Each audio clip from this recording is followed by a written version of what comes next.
Wham bam shooty go blam. It's chapter 104, The Bad One. Koichi.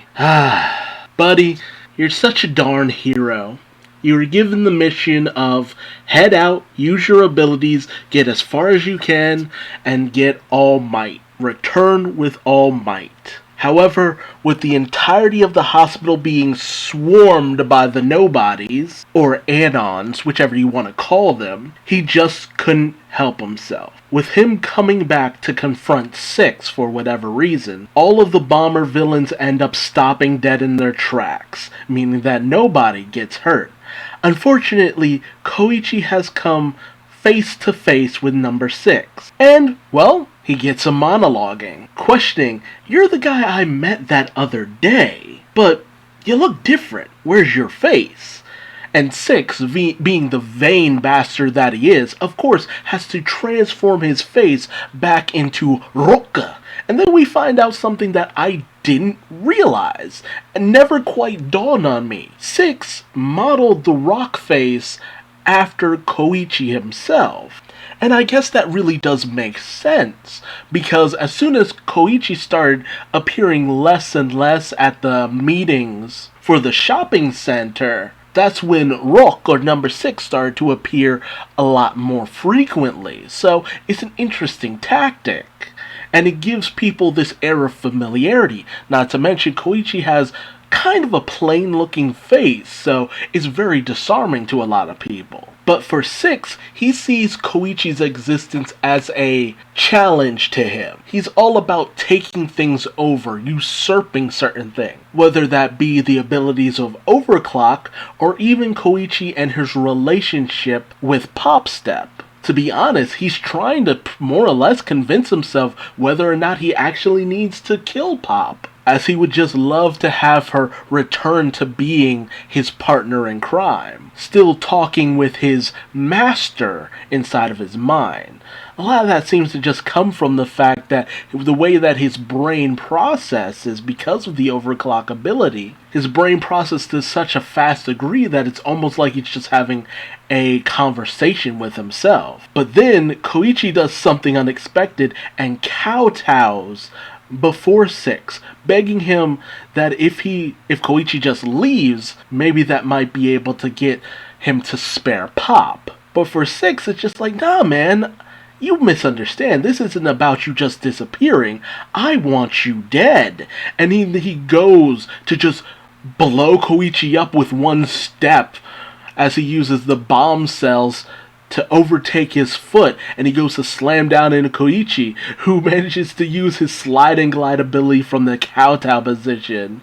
I'm pretty sure we've seen him do this before, but it's such a funky move. As while 6 is missing a leg because he blew it up, Koichi manages to sweep the foot out from under him, since he's only got one, leaps up into the air, and gets ready to blast 6 right in the face.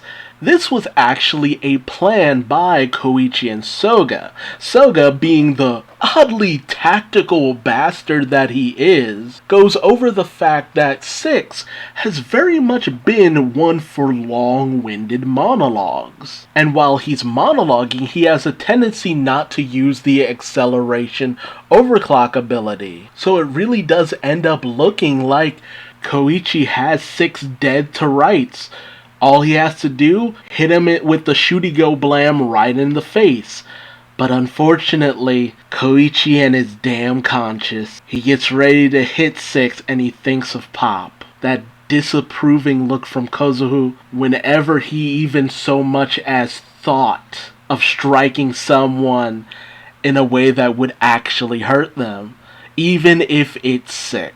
And because of that, he misses intentionally. And it only takes that moment of hesitation for 6 to manage to come around Koichi, load up his fist with the bomber cells, and strike. Has Koichi been blown to pieces by 6?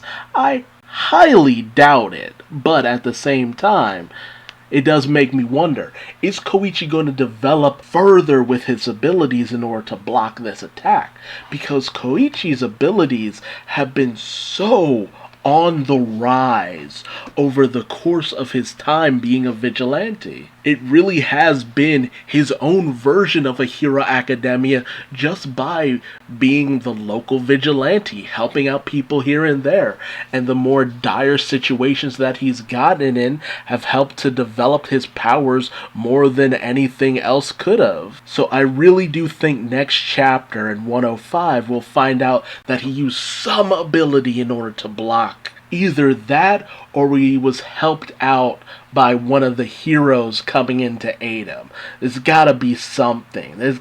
No way this is the end of the line for Koichi. This is his series after all. But I'm also wondering when Knuckle Duster is gonna come back into play. There's no way Oguro could just continue to not be involved in any of this. After all, it feels pretty apparent that it was Knuckle Duster who raided Koichi's house in order to get his knuckles back. So at this point, just waiting to see what'll be the next turn that everything takes. But so far, I've continued to just love the direction that this story has been going in.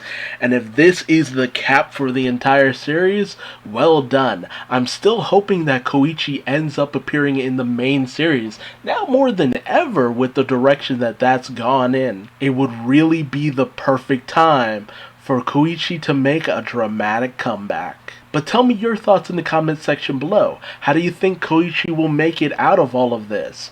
And will we ever see him in the main series? Heck, maybe he'll even have a scar, just like his master. Then again, I don't know if that would look too great on a guy like Koichi. But if you like this video, please like, comment, subscribe, hit the bell, all that good YouTube stuff. And until next time, I'll see you later. Bye-bye.